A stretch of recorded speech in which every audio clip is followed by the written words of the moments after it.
Hello, welcome to Shop Talk.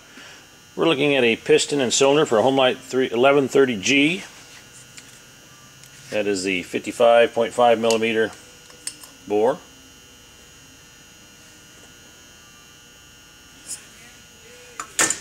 Cylinder's in good shape.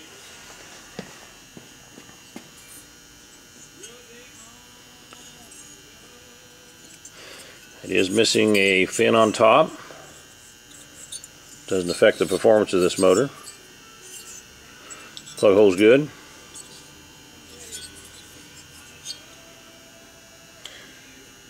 There's your casting number.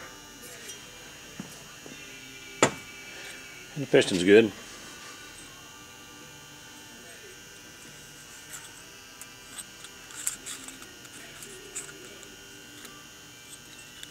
So if you're rebuilding one of those 1130Gs, needing a motor for it, here's a very nice one.